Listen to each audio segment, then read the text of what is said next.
시간은 없고 공부는 해야겠고 찾기는 귀찮고 책만 펴면 잠이 오는 직장인들이 위한 방송 직장인들의 출근길 대학원 직지신공 지금 시작하겠습니다. 와.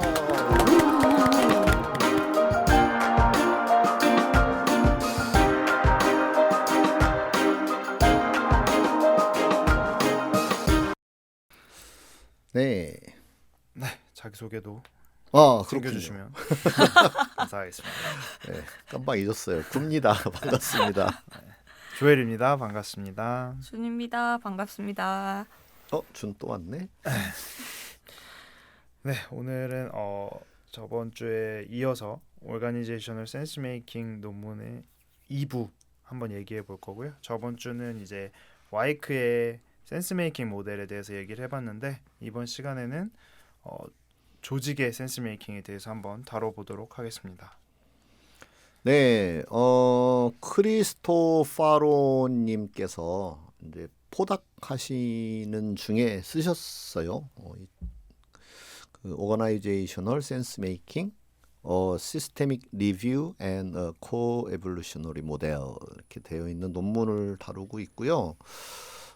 그래서 이제 Co-Evolutionary 모델을 이제 설명을 하려는 참입니다. 일단 센스 메이킹이라는 개념은 와이크가 이제 제시를 했고 그것이 이론적으로 잘 디벨롭이 됐고 학계에서도 굉장히 많이 인용이 되고 있어요. 이 개념에 대하여.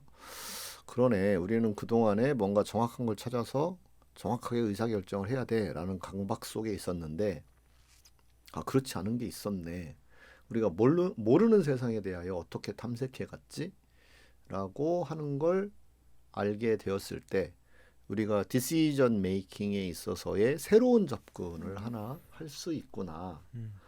사람은 개인적으로 결국은 센스 메이킹을 하면서 살았지 어떤 정확한 의사결정을 하면서 살았다라고 보기 어렵기도 하구나.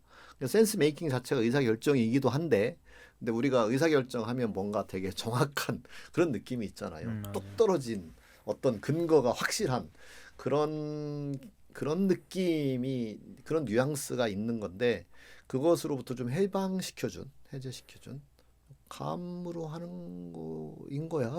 약간 원래 그냥 감이었어. 네, 이렇게 볼 수 있는 거고 의외로 그렇게 놓고 보니까 정확하게 분석적으로 결론을 내릴 수 있는 영역은 사실 굉장히 특수한 몇 개의 좁은 영역밖에는 안 되는구나. 오히려 감잡기가 더 맞겠구나. 이렇게 볼 수 있는 거죠. 그래서 조직에서도 저는 이제 퍼실리테이션을 하잖아요. 퍼실리테이션을 하는데 조직에서 퍼실리테이션은 더더욱 감잡기다라고 볼 수 있어요. 여기서도 이제 소셜리 컨스트럭티드 이런 개념이 나오는데 사회적으로 구성하는 것뿐인 거지 무슨 정확하게 분석했으니까 곱하기 이렇게 더하기 나누기 딱 하니까 이게 답이다 라고 나오는 결정은 거의 없다. 전략을 결정할 때든 비전을 결정할 때든 또는 뭐 상품을 기획할 때든 가격을 결정할 때든 그죠? 부서 간의 업무를 분장할 때든 이게 뭔가 정말로 딱 분석해서 떨어져서 하는 결정이 우리가 진짜 있나? 라고 생각을 해보면 아니다. 더군다나 그것을 리더가 결정할 때도 그렇고 근데 리더는 이제 나중에 이런 게 있어요. 잘못된 결정을 했다는 욕을 먹을까봐. 그래서 온갖 근거 자료들을 조사해라고 이제 구성원들한테 업무 지시를 하고 그것을 모아서 거기서 이제 분석 나름 어떻게 하든 이제 구성원들이 막 분석해서 이렇게 대비표도 만들고 막 할 거잖아요. 점수 매기고 이렇게 해가지고 이렇게 했을 때 그때 리더가 결정을 한다. 근데 최근에 누군가가 저한테 그렇게 얘기를 해서 그건 초등학생도 할 수 있는 결정 아니에요? 그건 리더의 결정이라고 말할 수 있나요? 오히려 그런 분석이 없는 상황에서 그냥 어떻게 보면 날것의 정보만 있는 상황에서 거기서 빠른 결정을 내려줄 수 있는 사람이야말로 그리고 그 뒷감당을 하려는 용기를 가진 사람이야말로 리더인 것이지 다 분석해가지고 숫자까지 다 맞춰서 A, B 그중에 A가 점수가 좋으니까 그래 A로 결정 이건 물론 분석 없는 결정은 위험할 수도 있을 것 같긴 한데 그래도 또 너무 또 그 분석된 자료만으로 기반으로 한다면 또 혁신이 없을 수도 있겠네요. 그리고 이제 북카월드라고 하는 네. 이제 환경적 음. 이제 요즘 환경에 이제 이슈가 같이 존재하는 거죠. 상황적인 네. 변수가 달라졌다. 음. 그래서 뭐 예를 들어 농사를 짓는데 뭐 강수량을 파악하고 토양의 뭐 영양분을 분석하고 그렇게 해서 어떤 품종이 더 잘 맞고 이렇게 하는 결정도 가능하죠. 가능한데 올해 무슨 농사를 짓는 게 가장 그 수익을 많이 낼까 하는 결정을 사실 그렇게 분석해서 내기는 쉽지는 않을 거다. 그럼 내년이 돼버릴 가능성이 있죠. 그렇죠. 그래서 그래서 그런 결정을 이제 결단이라고 얘기를 하는 거죠. 결단을 내려야 되는 것이 있다. 그걸 결정과는 좀 구분을 해서 결단이라는 표현을 쓰기도 하잖아요. 그리고 그 decisiveness 이런 게 이제 뭐 결단력이라는 말로 쓰이기도 하고 용단을 내려야 된다. 왜냐하면 확실한 근거가 없는데 결정을 내려야 되니까 그것이 용기가 필요한 거고 그 용기라는 건 나중에 실패를 감당하려는 용기일 거고 그래서 거기에는 우리가 용단이라는 단어가 또 등장하기도 한 거겠죠. 약간 맥락이랑 안 맞을 수도 있는데 그 리더가 어떤 것에 대해서 결정을 해야 될 때 너무 감으로만 잡으면 아니 무슨 근거로 그냥 뇌피셜 아니야? 이런 욕을 먹기 쉽고 맞아요. 너무 근거를 많이 찾으려고만 요청하면 하면 아 이렇게까지 해줘야 돼 리더한테? 그렇지. 뭐 좀 적당히 해야 될 거 아니야? 이렇게 되기 쉽단 말이에요. 그래서 맞아요. 그 중간 선을 잘 타는 게 되게 그게 리더다. 그렇죠. 네, 그 매사가 사실 그렇습니다. 그래서 어떤 강의를 가면 사람들이 그래서 그 기준을 뭘로 해야 돼요? 라고 물어보기도 하거든요. 그걸 센스 메이킹을 해가면서 리더십을 만들어야 되지 않을까. 가장 기본적으로는 해보고 다시 피드백하고 트라이얼 앤드 에러를 끊임없이 하는 거고 인생 자체가 그런 실험실에 있는 거다라고 보는 시각이 이제 뭐 경험학습 이론이 보는 시각이기도 하고 네. 내가 무슨 대학을 가면 좋을지를 어떻게 미리 다 분석할 수 있나요? 그리고 감 잡고 간 거잖아요. 아, 그래 법대 가야지. 뭐 이렇게 해서 법대를 간 사람도 있고, 야 전자공학이야. 미래는 전자공학이야. 이렇게 해서 간 사람도 있고, 누군가는 금속공학이야. 이렇게 간 사람도 있고, 뭐 누군가는 물론 점수가 모자라서 간 사람도 있고 그런 거죠. 근데 어쨌든 점수가 모자라더라도 그 중에 뭔가 선택을 하려고 했을 때 우리는 그걸 정확한 데이터 기반 정보를 풀리 정보를 가진 결정이었다 이렇게 볼 수는 없는 면이 있는 거잖아요. 제가 볼 때 근데 이게 약간 나중에는 약간 결과론적으로 조금 흘러갈 수도 있을 것 같은 느낌이 좀 들긴 그렇죠. 하거든요. 결과론적으로 흘러가죠. 그래서 빠른 관찰이 필요하다라고 이야기를 하고 있어요. 그러니까 어떤 결정을 해서 이제 시행을 할 거잖아요. 그러면 내가 감을 잡아서 했는데 내가 예상했던 방향으로 안 가면 빨리 그 다음 조치를 취하는 방식이 애자일이다라고 얘기를 하는 거예요. 애자일하게 살아라라는 의미가 바로 그 얘기다. 그래서 마인드셋, 내가 완전히 변수를 다 통제해서 다 파악해서 그래서 결론을 내렸으니 이제 결론을 내린 그대로 앞으로 시행만 하면 돼. 이 생각 버려라. 너가 그렇게 생각했던 그건 틀렸을 가능성이 많다. 그럼 애자일한 마인드셋은 틀릴 수도 있다.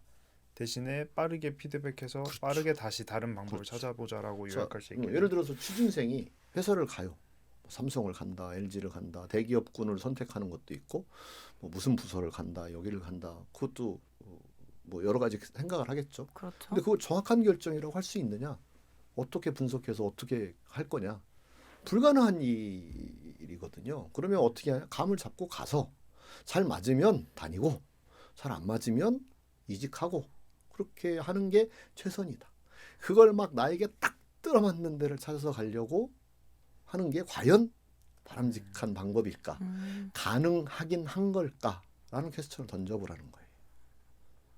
약간 과 선택할 때랑 좀 비슷한 맥락인 것 비슷하죠. 같아요. 네. 근데 모든 인생의 업무에서의 모든 선택들도 그런 게 되게 많다라는 거예요. 저희 회사에서 예를 들어서 인쇄를 하나 맡긴다. 그 인쇄소를 어디에다 맡기는데 감에 의존하는 거 아닌가요? 견적서 정도 보고. 그렇죠. 뭐 나머지는 이 사람 전화 통화 해봤더니 그래도 친절하게 잘할 것 같아.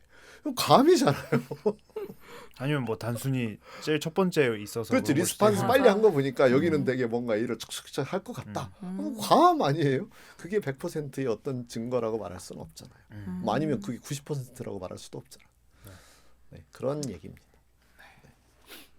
그러니까 이미 우리가 이렇게 센스 메이킹으로 살고 있으면서 머릿속에서는 그렇게 해서는 안 되는 것 같은 인지 부조화가 있을 수 있다는 거죠. 그죠? 네. 그러면 이제 조직에서는 어떻게 하면 좋으냐라는 이야기, 그리고 조직과 관련하여 그동안 연구가 어떻게 진전이 되었느냐라고 하는 건데, 몇 가지가 이제 인풋이 일어났다. 하나는 맥락에 의존적이다. 맥락 컨텍스트 디펜던스라는 것이 하나 추가되어서 연구가 많이 됐다. 이렇게 보고 있어요. 그다음에 어펙티브 스테이트, 감정이 이게 작동하더라라고 하는 거예요. 감정이 작동한다는 건 역시 뭐냐면 이게 정확하지 않다 이런 거죠. 감정이라고 하는 게 뭔가 지적으로 과학적으로 떨어진다 이런 게 아니잖아요. 그렇죠. 네. 그다음에 전염이 있더라. 전염. 그래서 조직에서는 정서적으로나 인지적으로 뭐가 이렇게 하나가 딱 제기가 되면 그것이 확 퍼지더라. 뭐 예를 들어서 소확행, 이 뉴스에서 한번 그 키워드가 딱 나와요. 아니면 뭐 트렌드, 뭐 코리아 이런 이제 책에서 뭐 소확행이라는 키워드가 하나 딱 던져져요. 그러면 그 중에서 소확행, 멋있거든. 그러면 이제 미디어가 한번 이걸 보도를 해요. 그러면 이제 사람들에게 전부 지적으로 이 컨테미네이션이 일어나는 거예요. 전염이 돼서 나도 소확행 해야 되는구나. 그래서 다 소확행 이제 해야만 되는 것처럼 확산이 돼버리는 거죠. 그러니까 그런 일들이 이제 조직에서도 벌어지게 된다 이런 거고, 뭐 워라벨 뭐 이런 것도 그렇고, 그다음에 뭐 여러 가지 이렇게 유행하는 그런 개념들이 있잖아요. 그런 것들이 뭐 플렉스, 그것도 난 별로 원래 플렉스 생각 안 했었는데 사람들이 플렉스 하니까 나도 한번 플렉스 해야 되지 않겠어? 뭐 이런 네, 생각들을 할 수 있게 되는 거죠. 그런 게 이제 지적인 컨테미네이션이 일어나게 된다 그런 거죠. 그다음에 파워가 작동하더라 조직에서는. 어쨌든 위아래라고 하는 게 있고, 그러니까 뭔가 센스를 기빙하는 사람과 센스를 리시빙하는 사람이 존재하더라라고 하는 것이 이제 조직 맥락에서 봤을 때 좀 발전이다. 그런 연구가 이루어졌다. 그래서 그 연구가 낱낱이 흩어져 있던 걸 하나의 모델로 묶어서 제시하고 있는 게 이제 이 논문의 이제 가장 핵심 내용이다. 이렇게 말씀드릴 수 있어요. 그러면 자, 우선 맨 첫 번째 여기는 우리가 맥락 속에 있다라는 걸 맨 앞에다가 갖다 놨어요. 그 앞에 와이크 모델에서는 이제 맨 앞에 이컬러지컬 체인지 변화가 있었죠. 근데 여기서는 이제 맥락이 있어요. 맥락이라고 하는 게 이제 문화적 맥락. 보통 이 경영학에서 이제 컨텍스트 하면 보통 문화 이렇게 이해를 해야 될 때도 있어요. 항상 그런 건 아니지만. 네. 그래서 뭐냐면 우리는 한국 문화에 어차피 살고 있다. 이거 영향받는다. 조직에서 어떤 센스 메이킹을 하는 데 있어서 내가 뭐 청바지를 입고 다닌다. 그러면 그 청바지가 용인되는 문화 속에서는 괜찮은 거잖아요. 근데 그걸 어색하게 보고 그래서는 안 된다라고 보는 문화 속에 있으면 그걸 입는 선택은 하지 않으려고 하겠죠. 네, 그러니까 문화적인 영향을 받고 있다라고 하는 거예요. 그래서 그것이 이제 업계 문화도 있고 회사 문화도 있고 국가 문화도 있고 이런 다양한 문화가 있더라. 그래서 예를 들어서 뭐 컨설팅 펌은 딱 흰색 그 셔츠에 뭐 정장, 넥타이 딱 매는, 그래야 권위가 있어 보이고 되게 뭔가 신뢰할 만하다. 뭐 이런 것 때문에 한때 컨설팅 펌에서는 드레스 코드가 되게 강력하게 요구되는 컨설팅 펌들이 있었죠. 그리고 뭐 은행원들의 뭐 복장 이런 것들이 딱 이렇게 정해진 그런 것도 있었고, 뭐 그런 것들이 어쨌든 맥락이고, 그런 맥락 속에서 자신의 아이덴티티를 사람들은 또 이렇게 형성하게 된다 그런 거죠. 나는 한국인이야. 음. 나는 공돌이야. 나는 뭐 삼성맨이야.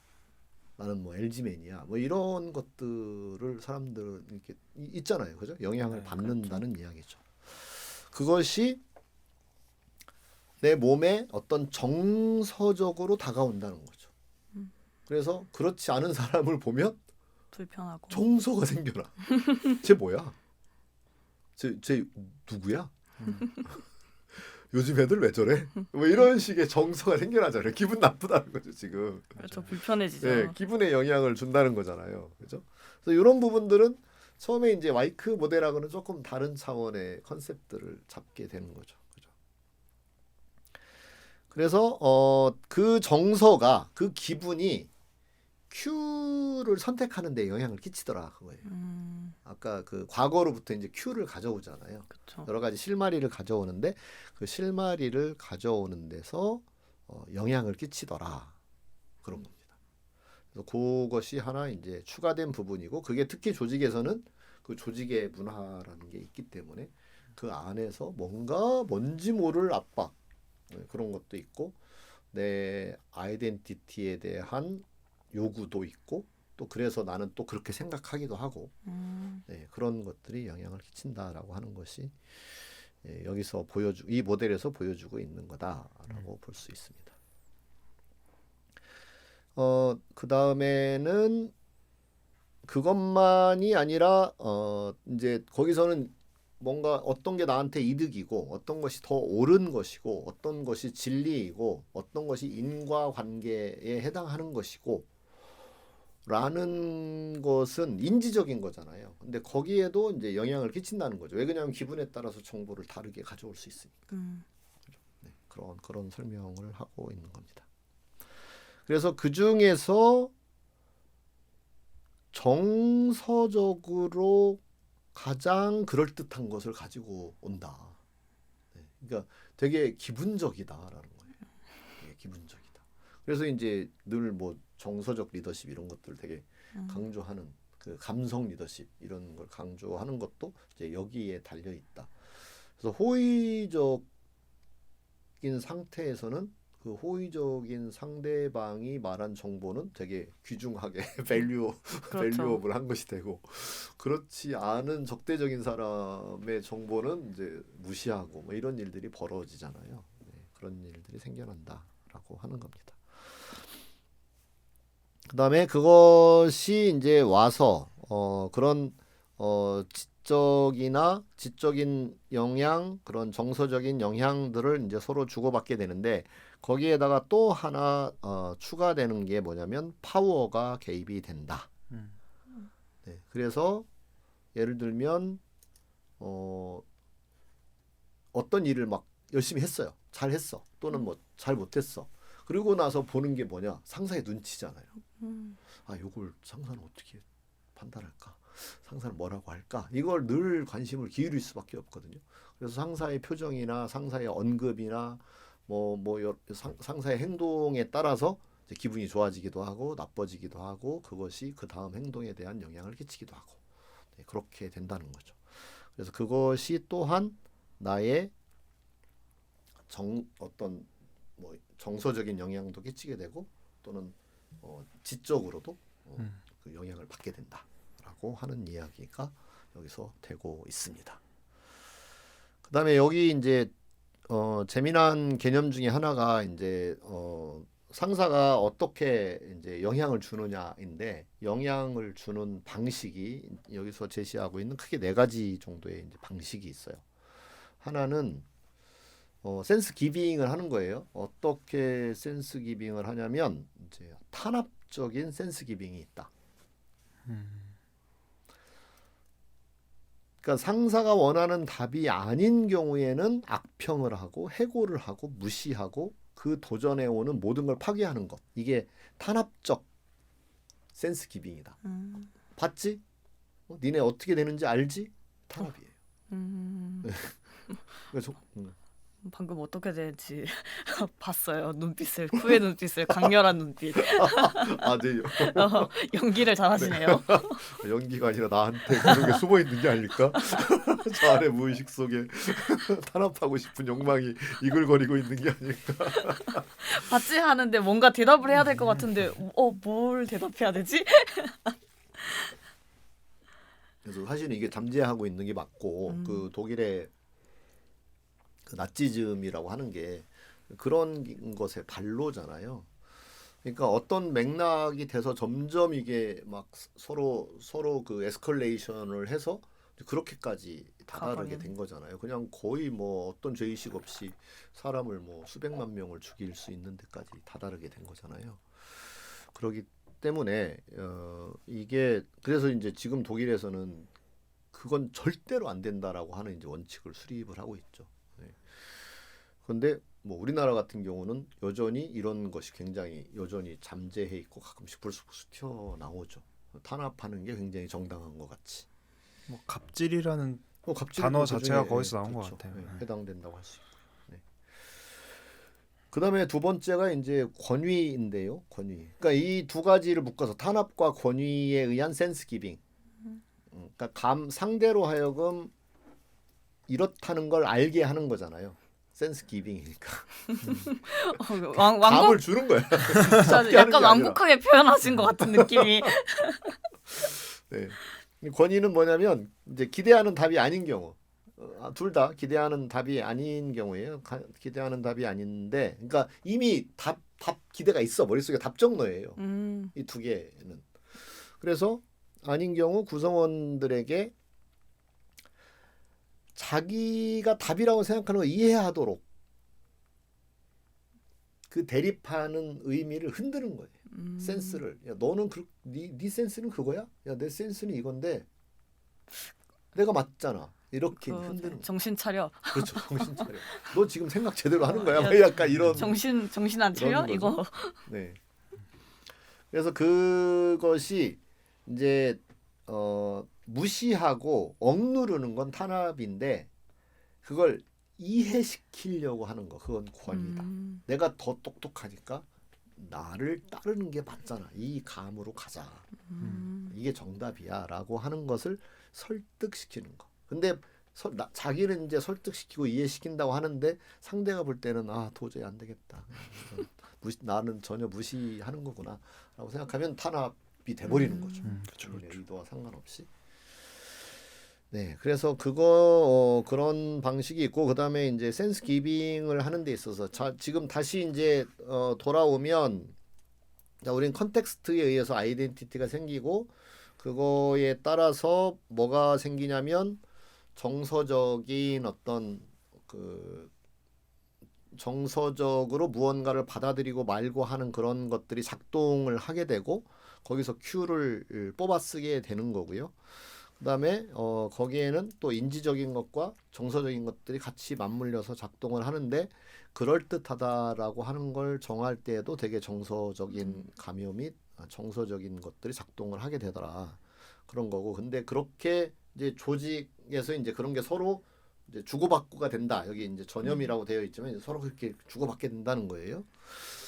근데 그 주고받는 데 있어서 또 하나 자기들끼리의 구성원들끼리의 상호작용도 있고 환경과의 상호작용도 있지만 조직은 여러 사람인데 그중에 리더라는 존재가 또 있더라. 그런 파워, 권력이라는 걸 가진 사람이 있기 때문에 그 권력자가 주는 기빙하는 센스도 있더라라고 하는 거예요. 그래서 그걸 설명을 드리고 있는 거고 어떤 식으로 주느냐? 탄압적인 방식, 권위적인 방식. 그다음에 나머지 두 개는 좀 좋은 방식, 쉽게 말하면 영감을 주는 방식이에요.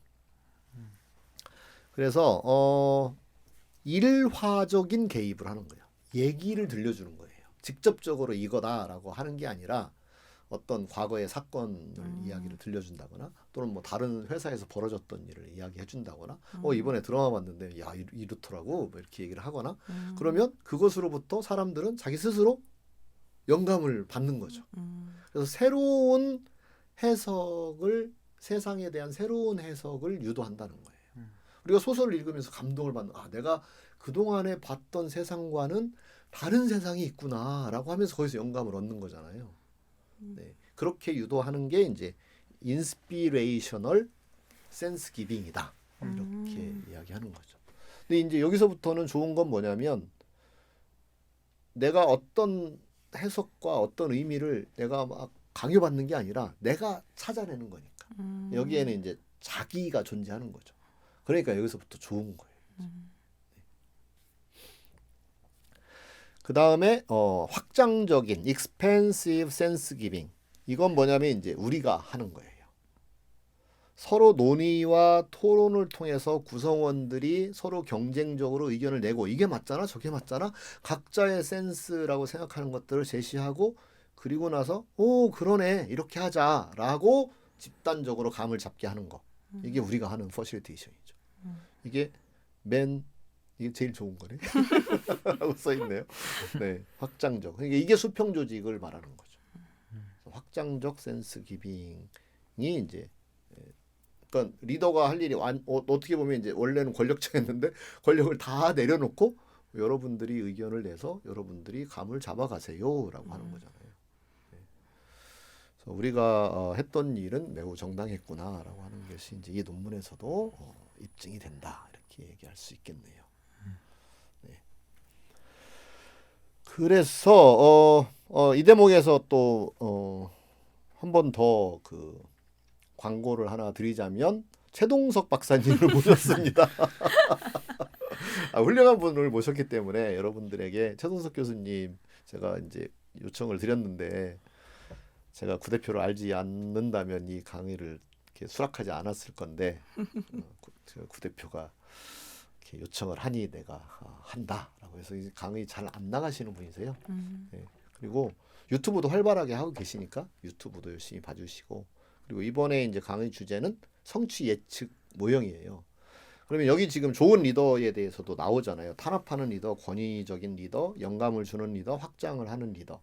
그러니까 이런 거와 연관이 돼서 지금 이 사람의 무엇을 보면 이 사람이 어떤 리더가 될 건지를 어떻게 예측하겠느냐. 그거에 관한 얘기예요.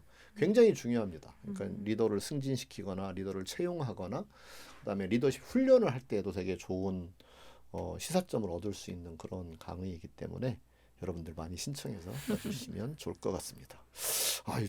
되게 광고를 잘하네. 스스로 감탄하는. 어이가 없다는 우리 사회자님의 코웃음이. 코웃음이 나왔습니다. 고웃음이 아니라 사회생활 A, 사회생활 B. 좀 배워야겠어요. 작게. 네. 직언하는 사람도 피하를 하기 때문에. 그럼요. 그럼요. 네. 그래서 그렇게 해서 이제 그렇게 조직 내에 이렇게 생긴 감이 또 조직의 컨텍스트를 만들겠죠. 네. 그래서 조직의 문화를 만든다 그런 얘기예요. 그래서 이게 이렇게 돌고 돈다라고 하는 게 이제 이 통합 모델이다. 조직 센스 메이킹의 공진화 모형 이렇게 말씀드릴 수 있겠습니다. 네, 네, 뭐 이 정도로 이야기하면 될 것 같고요. 어떠셨어요? 공진화 모형은 그 전에 봤던 모형보다 되게 다양한 요소들을 담으려고 애썼다는 게 너무나 느껴져서 모형 그림만 봐도 네, 그 고생이 약간 느껴지는 네, 그런 생각이 우선 들었고요. 그래서 결국에는 이제 이게 순환적인 거잖아요. 네, 그래서 리더가 어떤 개인이 결심을 가지고 아예 조직에 권한이 있으니까 그런 맥락을 바꾸면 또 이게 다른 맥락으로 이어지는 이렇게 순환이 그려질 수 있겠구나 그 생각을 하면서 들었습니다. 저는 결국에 이게 한 개인이 바꾸기는 힘들고 조직에 이런 문화가 있어야 전체적으로 실행이 되겠다라는 네. 생각을 좀 더 많이 했던 것 같아요. 왜냐하면 개인의 뭐 아까 아이덴티티도 중요했고 뭐도 중요했지만 결국에 포괄적으로 그 문화가 영향을 주는 게 크다고 생각을 해서 조직 전체가 조금 이 지향점을 가지고 가야지 더 큰 효과를 볼 수 있지 않을까라는 네. 생각이 좀 많이 들었던 것 같습니다. 그 여기서 하나 이제 착안해야 될 부분이 조직은 사실은 이제 가상 존재잖아요. 조직은 실체가 없어요. 조직 문화는 있고 조직의 정신도 있어요. 다 있는데 조직의 실체는 뭘까? 그래서 조직이 바뀐다라고 하면 그러면 하나는 이제 진화 모델을 생각할 수 있어요. 조직은 뭐 저절로 그렇게 바뀌어 갈 거다. 근데 우리는 그 속도는 마음에 들지 않는 거죠. 조직이 좀 더 잘 바뀌었으면 좋겠다. 그러면 이제 누군가가 개입을 해야 된다라고 하는 문제가 남는 거고 누가 개입할 거냐의 문제로 귀결이 됩니다. 누가 개입해야 될까요? 리더와 구성원들 이게 탑다운 바텀업으로 결국 같이 바뀌어야 되는 거라 생각하는데 그때 이 말을 제 입으로 하기 좀 머쓱한데 퍼실리테이터가 이렇게 그러니까 그건 이제 음. 방법론이고 퍼실리테이션 할 줄 아는 사람일 수 있는 건데 그래도 다시 누가 해야 될까요? 라는 문제가 남아요. 저는 결국에는 뭐- 리더가 해야 된다고 생각을 하는 편인데 그렇죠. 사실 리더의 책무예요. 리더가 해야 돼요. 음. 근데 리더가 안 해요. 리더가 안 한다는 조직이 너무 많아요. 그렇잖아요. 그럼 어떻게 하죠? 뭐 음, 구성원의 목소리를 꾸준히 내야 되지 않을까요? 그래서 결국은 그 변화는 내가 하는 거다로 귀결이 돼요. 그러니까 누가 하느냐에 사실 답은 변화를 원하는 사람. 다시 말하면 조직이 불만인 사람. 그 사람이 해야 바뀐다예요. 리더가 바꿔주면 너무 좋죠. 리더가 알아서 바꿔주면 너무 좋고. 그러니까 리더도 내가 조직이 불만이면 리더가 바꿔야 되고 리더는 당연히 그걸 할 책무를 진 사람이에요. 근데 리더가 그 책무를 다 하지 않는 경우가 되게 많아요. 세상에 대통령도 그걸 안 하는 사람이 있고 뭐 왕도 그걸 안 하는 사람이 있고 뭐 그다음에 조직에서 CEO가 그걸 제대로 안 하는 사람도 있고 또는 반대로 악화시키는 사람도 있고 심지어는. 근데 그랬을 때 나는 그들에게 의존되어서 그들에게 매달려서 그냥 그들이 바뀔 때까지만 그냥 마냥 기다리면서 내 인생을 낭비할 거냐 이 문제가 남는 거죠. 그러면 종합해 보면 지금보다 더 나은 세상을 바라는 사람이 바꾸는 거다. 개입을 시작하는 거다. 그러면 CEO한테 이메일이라도 쓰거나 아니면 조직문화 담당 팀에 가가지고 멱살을 잡고 흔들거나 뭐 이렇게 이제 하는 거죠. 그래서 결국은 조직 문화에 있어서 굉장히 많은 담론들이 그러니까 문화가 바뀌어야 된다라는 말이 되게 많아요. 근데 문화가 바뀌어야 된다는 건 주체가 없는 표현이다. 그래서 주체에 대해서 한번 명확하게 신랄하게 생각을 해봐야 된다. 그 변화의 주체가 누구냐. 네, 그 부분 하나 이렇게 잘 정리를 할 필요가 있어서. 네. 또 그리고 그런 목소리를 냈을 때 쟤 왜 저래라는 것보다는 약간 좀 또 포용될 수 있는 문화도 만들어질 필요도 있는 것 같아요. 그러니까 그 문화를 누가 만들 거냐. 또 같은 결론이긴 네, 같은 한데. 결론이에요. 그럼 그걸 CEO가 해야지 누가 하겠느냐. 가장 영향력이 크지 않느냐. 그럼 CEO의 책임인 거 맞다. 근데 CEO가 근데 안 하는 일이 있을 때 어떻게 할 거냐라는 거예요. 근데 현실적으로 한 개인이 시작하는 게 부담이 큰 것 같기는 해요. 그래서 오늘날의 세상은 이렇게 비극적인 조직 생활을 하고 사는 거다. 그렇잖아요. 뭐 그런 걸 다 잘하면 뭐 비극적인 조직이 어디가 있겠어요. 근데 그런 것들을 잘 못하고 능력도 부족할 수 있고 또 귀찮을 수도 있고 또 다른 일 할 일이 많아서 핑계는 뭐 수도 없이 많죠. 다 이유가 있긴 하죠. 이유가 있긴 한데 그래서 그 지금보다 더 나아지기를 원하는 사람이 그러니까 뭐 우는 아이가 젖을 먹는다 뭐 이런 것처럼 그런 내가 그래야 내가 주도적인 사람이 된다 이렇게 볼 수 있는 거죠. 사실 생각을 잘 안 해보죠. 아, 왜 우리 조직 문화 안 바꿔줘? 이렇게 생각만 하고 내가 뭔가 총대를 맨다고 표현하잖아요. 이럴 그렇죠. 때 총대를 맨다고 하죠. 그게 네. 그렇게 좋은 표현이나 내가 뉘앙스는 그건, 아니잖아요. 네, 그러니까 누군가가 희생해 주는 게 좋은데 그건 내가 난 매는 아니야. 건 내가 희생하는 거니까 그게 총대라는 표현이 나온 거죠. 그걸 그쵸. 희생이라고 생각을 하는 거죠. 자기를 위한 일인데. 그런 부분이 같이 연결되어 있어요. 그래서 이 문화를 다룰 때, 컨텍스트를 다룰 때 우리는 컨텍스트에 영향을 받는 게 맞다. 그러니까 마치 컨텍스트에 책임이 있어 보이는데 그 컨텍스트는 실체가 없다. 주체가 없다.